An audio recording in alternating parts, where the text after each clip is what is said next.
Alright, 97.7 Outlaw Radio FM listeners, you already know what time it is, and right here, right now, we actually have a phenomenal, tremendous MC right here live on the line. We have Emily MC live right now. How are you doing this evening? Hey, peace and positive. I'm staying positive. How are you? I'm doing great, best as I can be down here in Canada, you know, but at the end of the day, I'm just blessed to be able to interview such a talented individual like yourself. Oh, thank you. The feeling is mutual, definitely. But I know you're a very, very busy individual, so I'm gonna dive right into this broadcast. But I have to ask you first and foremost, what made you decide to get into the music industry initially? Because you are so natural at what you do. Oh, wow. Thank you so much.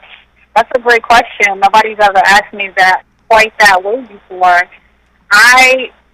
It seemed like the reverse happened. Like, it just seemed like the industry became the seawater to where that first trickle of water, would go flow into, because once I jumped into my first cipher and killed it, humble brag, killed it in a couple of lines and just got the bug for performing and for hip-hop culture specifically and connecting with people through stages, whether that be in a huddle or in a four-wall black box theater or on a stage in the outdoors or on the concrete. It just seemed like, all right, this is what I want to do for the rest of my life. And then as well, I'm a big music head, like not just hip-hop, but soul, R&B, jazz, gospel, reggae. Like, I go in so many directions. So even just sitting with music and really getting into the nitty-gritties of all these different layers of this thing just let me know, like, wow, I don't know exactly what I want to do, but I want music and art to be part of what I do every day. And also, as well, you're actually the founder of the Auto brand. I was wondering if you can actually tell our listeners a bit more about your company, and of course, what actually made you decide to initially start that up a few years ago? Wow, thank you for researching that. Yeah, me and actually my father, I'm blessed to have a great relationship with him in the present. We're from Uganda. I was born in Uganda, and I came to this country when I was 2 years old, behind his endeavors, and we followed with our first stop. And that, I'm the only one in my family who was raised here and raised in New York, coming out of the 80s into the 90s. There's a lot of things going on, and I saw a lot of things happening with the neighborhood, and I grew up in a lot of different communities. While my family was going through, both sides of my family were going through different things in Uganda, and what that means with the immigrant experience as well as the rural living experience and land and politics and, just different ways of life.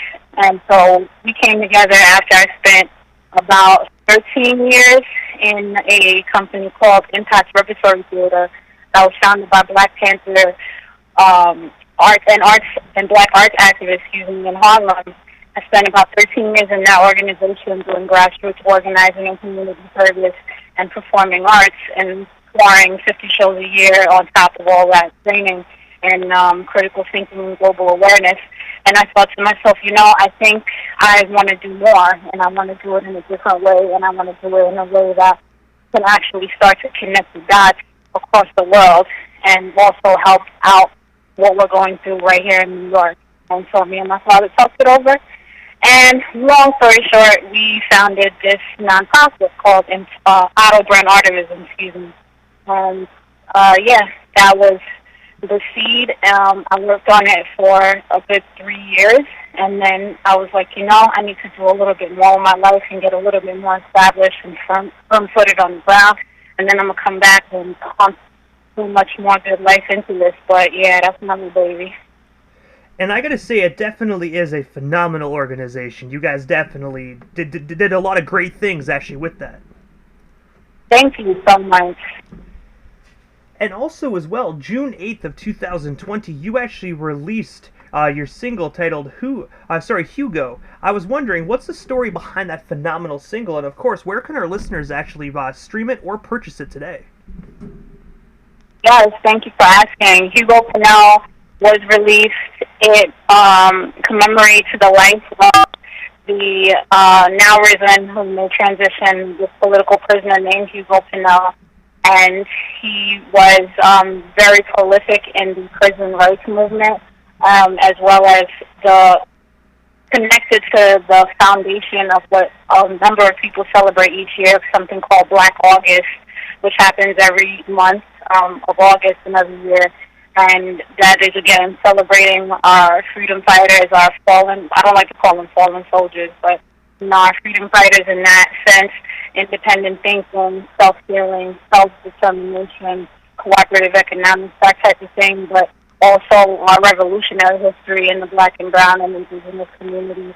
And that song is available on all streaming platforms, I'm proud to say. I really only have, at this point, it's coming, that's not going to be the case pretty soon, I'm happy to say, but I've only had a couple of songs up on all of the streaming platforms by circumstance and also by choice, because I don't want to just throw stuff out there, like I said, I'm a music head, so I really want to put out things I believe in and things I want to push and things that I move by, so I hope people will move by. So that is on all major digital platforms, but it's also on YouTube and Django Radio, which is a free radio station, and on SoundCloud if you just want to listen. Like, I believe in it that much, so yeah. And also as well, you are also an Academy Awards nominee performer as well. I was wondering if you can actually tell us a bit more about that experience, and of course, what was it like actually being recognized by the Impact Theater?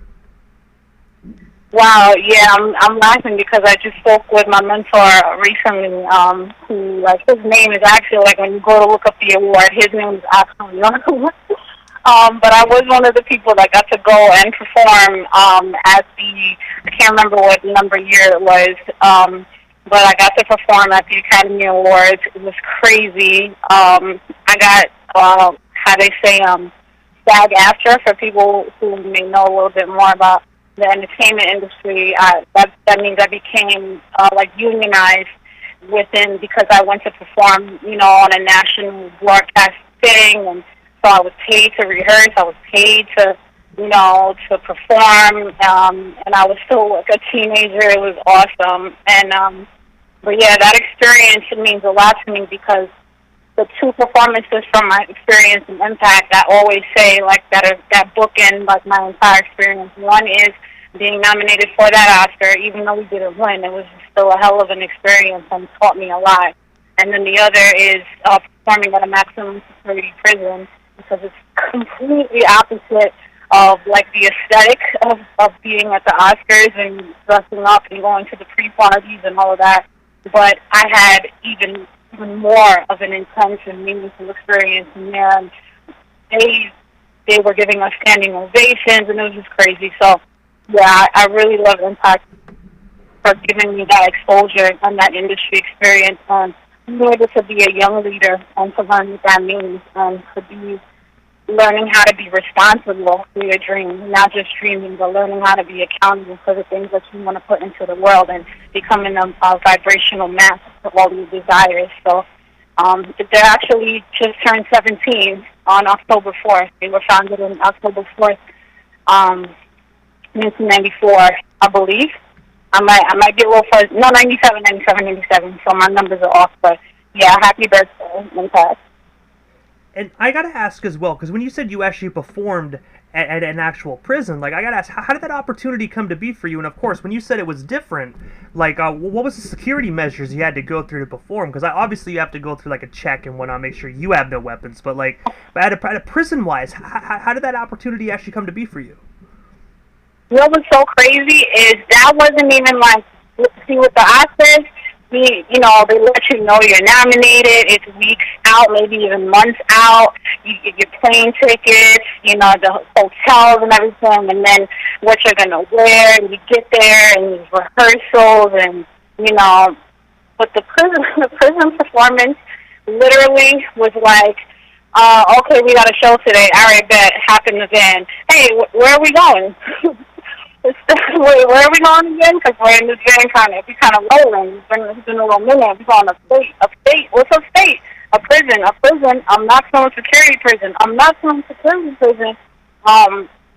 it was a little wild, but I might be exaggerating, because now that I think about it, they did have us send our names in advance, and then some of the members couldn't go because they were too young. I remember that. But I was like 13. I was like 13 years old. No. Yeah, I had to be somewhere between, I couldn't be no more than 15 years old at the time. It was a little handful of us. The founder, the mentor I was just talking about, actually, Jamal Joseph Sr., who I just spoke to a couple of days ago, who he himself was a member of the Panther 21, spent about 9 years in prison as a result of his political activities back in the day. So he was actually leading the charge, like, introducing the show and, like, talking in between and all of that. But we hopped out. We went through a whole bunch of checks. They did. I've visited a few prisons before, but this was the first time I actually had. They have like a black light. A couple of times when you go through the check, they on top of the wristband, on top of the stamp, on top of the metal detectors, they also have this like UV ray black light thing, which was like, whoa, okay.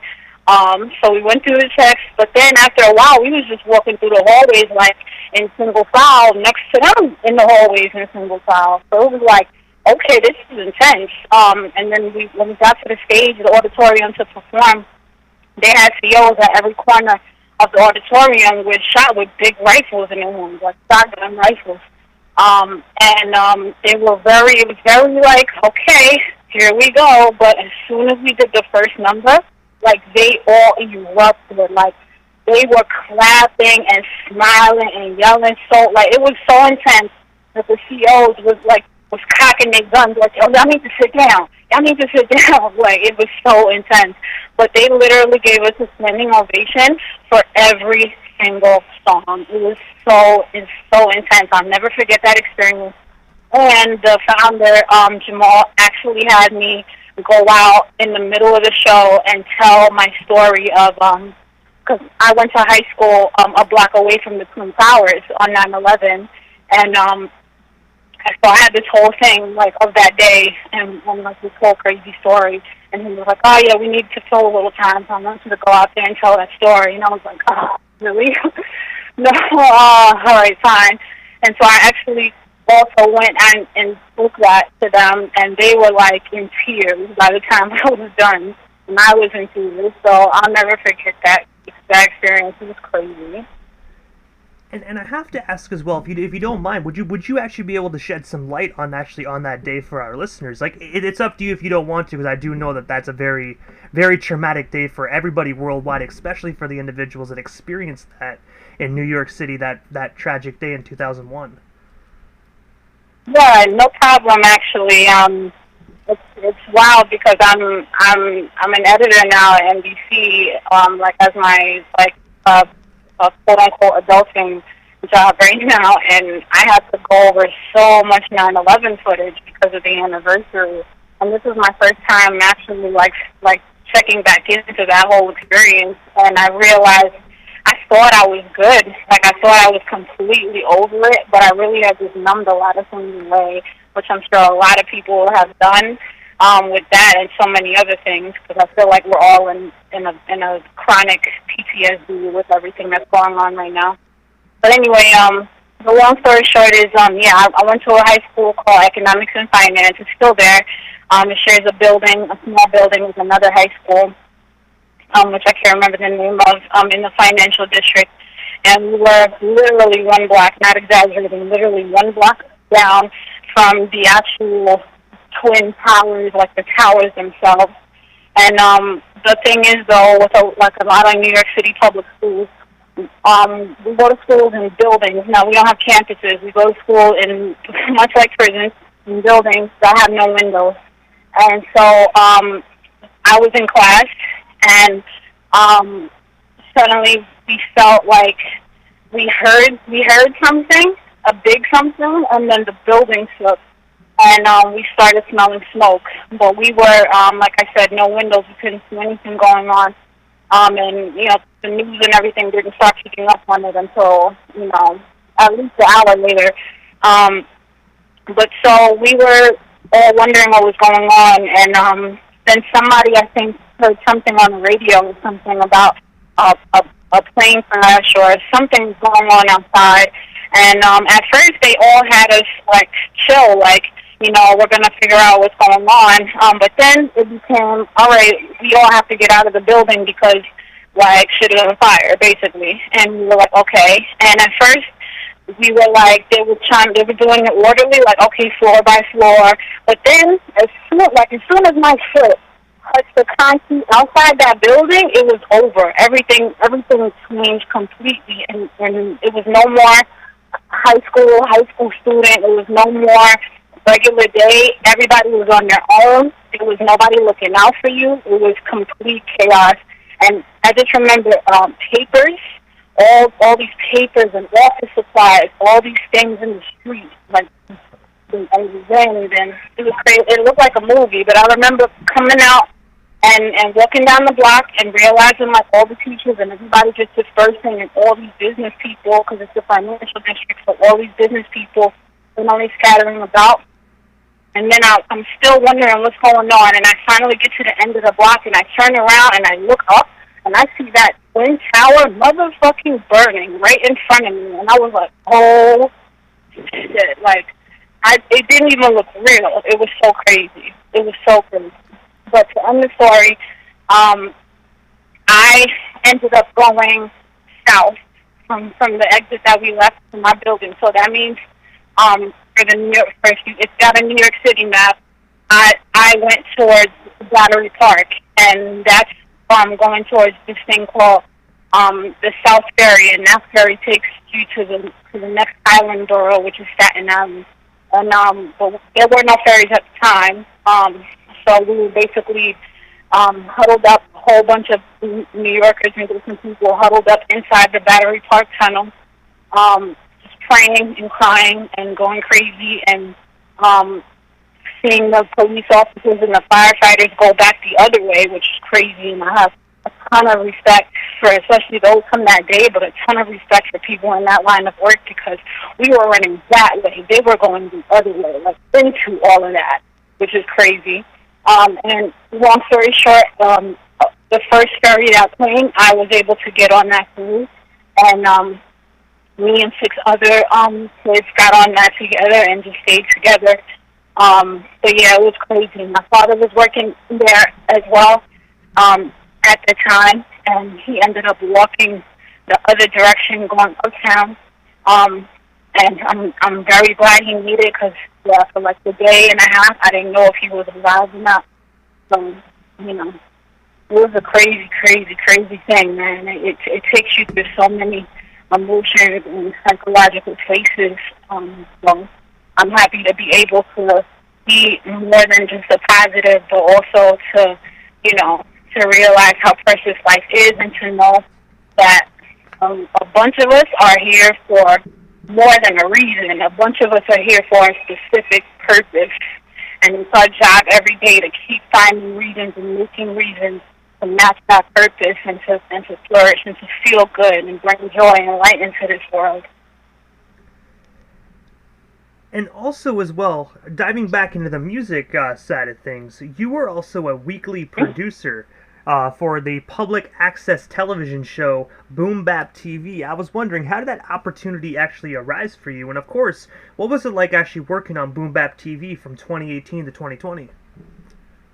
Yeah, big pivot. Yeah, Bap TV, another one of my little babies, my seeds.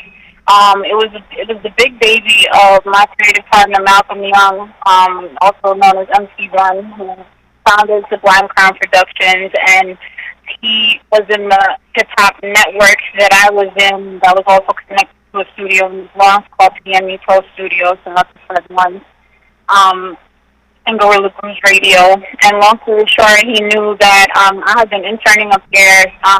Fred was like interning as an audio engineer, and they're also all like graph artists from back in the day, and like, so everybody's multi-talented, but they have certain expertises. And so starting with the audio engineering, I was starting to get more into production, and I was starting to fiddle around with making content, and just really wanting to understand like how to make my own shit, really.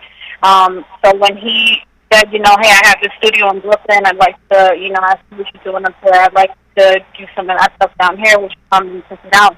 I found that not only did he have this studio, but he also had this TV show on public access TV. He had it on the Brooklyn public access, but I also expanded it into the Manhattan public access, and I became first I was just helping him to help book more artists and also be another hand on the camera and also help edit it.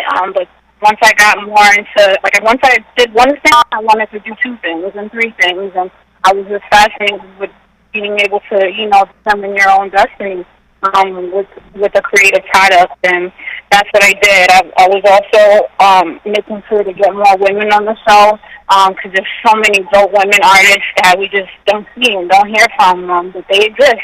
So it was really awesome to be part of that and to move it forward and to, learn the ropes of what it means to produce a show, put a show together and curate, and also just step back and not be the artist, and appreciate other people and other talents. And also, while we're still on the television side of things, I also read as well that you are actually the video editor, creative producer, and jingle creator for the children's web series, the Preschool Cypher. I was wondering if you can actually tell our listeners a bit more about that, and of course, how can our listeners actually check that out? Yes, please check that out. It's currently on YouTube, and you can find them on Instagram and Facebook as well. The Preschool Cypher is a show created by a really dope sister named Jamila, Yasmin, and she wanted to do something where small children, could have a place to go where there was hip-hop, but there was, nothing of compromising or low or cheap or, alternate negative energy environment. It's something that was bright, something that was dope, something that was cool, but something that was nutritional and informational and educational and for us by us. And she asked me to give it a little bit more hip-hop flavor in that direction. And the theme song, at first, she just wanted me to put some bars on the theme song that was already done. But then, once I did that, she was like, how about you just do the whole thing? And I was like, okay. And so I ended up singing the whole thing again, and then ended up doing some editing and creating the scene and putting the little characters together that you see when you see the opening scene. And that was really awesome. I did that coming out of this summer. And yeah, it's on YouTube. There's 4 pilot episodes. There's only 4 episodes. Nothing's really more than 10 minutes. And it's really, if you have small children, and I know, y'all know, if you have them, it's really a chore sometimes just finding things for them to be glued to. But this is dope because not only is it these hip-hop things, but they're getting some kind of lesson in every episode, and it's some kind of activity in every episode. So we had a DJ come in and show the kids, different, basic stuff with DJing, and then do some, dancing and stuff. They had an art episode where Uncut is the artist. He was doing this, arts and crafty thing. So they're, making things, but then they're connecting it to something that's, actually really deep, but it's at their level. And so you're watching it, and you're like, wow, this is deep, and this is cool. They're watching it like, this is fun, and this is cool, and it's hip-hop, you know what I'm saying? And we need that, because it can't, what we see on TV is cool, but that's not a real representation of the full life and our full families and our full communities and the fullness of who we are. So we need to create more of all the things we want to see, and we need to let that be the balance for all of us. And also as well, I actually read that you were actually working on your up-and-coming EP titled Chocolate Bars. I was wondering, what's the actual inspiration behind that EP, and of course, what is the anticipated release date for that? Oh man, I wish I could give you a release date. I'm just crossing fingers and toes. In my mind it's ASAP. It's ASAP and whenever it's ready, because all the songs are done. The cover art is done. The production itself, all that's happening right now is The DJ cuts are being like strategically laced on it by a gentleman named DJ LP2 from France. The producer who did all the tracks is from Germany, and then Outlaw. And then we have a couple of features on there that this is my first time, like formally doing a body of work, and so formally arranging features and formally arranging the business of this. So giving grace to that, and I'm really excited, but I can't say who's on it. So that's the only holdup. But it's not a holdup. It's gestation. The baby takes 9 months. It's the law of the universe. So we're just staying positive on that. But the inspiration is presenting myself to the world in such a way of reclaiming all the things that used to put me in a box and move me to the side and devalue or try to minimize me as a voice, as a woman in hip hop, as a brown, black-skinned person, as an original woman, as a spiritual being, and putting that back out into the world with hard bars, with imagination, with creativity, with the essence of boom bap, the spirit of creation, and also like a sensual element, because I know there's some people in the world who don't like chocolate, but the thing about chocolate and all the other people who do eat it and like and love it is it's not just you eat it and it tastes good. It's a texture. It's on your fingers, or it's on your mouth, it's on your tongue. There's different flavors. It can be spicy. It can be bitter. It can be milky. It can be dark. It can be crunchy. It can have this and can have that. And its story and its history means something, and the source means something, and how it gets to you means something, and it's a deep layered thing, and that's me as an artist, and that's me as a person, and the meanings I come from, and that's what I want to ingest in hip hop. And there's a lot of things that I want to do that I still haven't seen, that I still have not seen in this world, and so this is the first step, and letting y'all know, like, here it is. Just have some chocolate for now, though.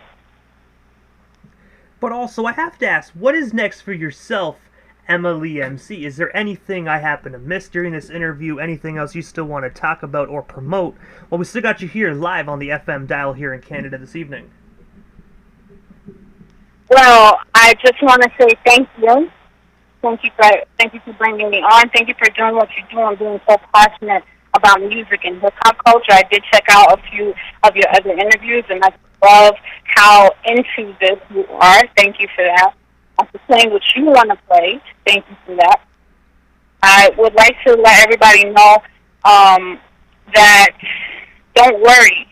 Do not worry. Just cleanse and prepare. Do not worry. Just cleanse and prepare. And I'd like to, just stay positive. Stay positive. And also, Emma, this is the time in the interview that I give a chance for the individual that does slide into the radio station airwaves. Just a chance to give, shout-outs to whomever they want to give shout-outs to. But most of all, your social media handles. That way our listeners can follow you and stay updated on everything Emma Lee MC if they're not already doing so. Awesome. Great point. So I want y'all to make sure that when you search for me on anything, even just putting my name in the Google search, that you make sure you put M.C. after Emily.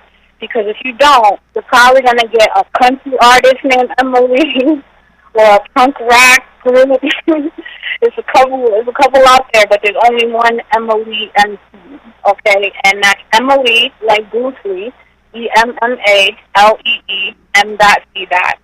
As far as handles, all across everything, I am Amelia is Emily. EMILIA is IS Emily. Except on Twitter, there's no Lee at the end. I know I just hit y'all with a lot, but again, you could just throw in Emma C MC in your search, and a bunch of stuff is going to come up. And I gotta say, first and foremost, Emily, thank you so much for just taking a little bit of your time this evening and sliding into the 97.7 FM airwaves. It definitely was an honor and most definitely a privilege to welcome such a talented, phenomenal MC like yourself. And hopefully down the line we can make this happen again sometime soon. Thank you, DJ Immortal. Thank you, 97.7. Thank you, Canada. Peace.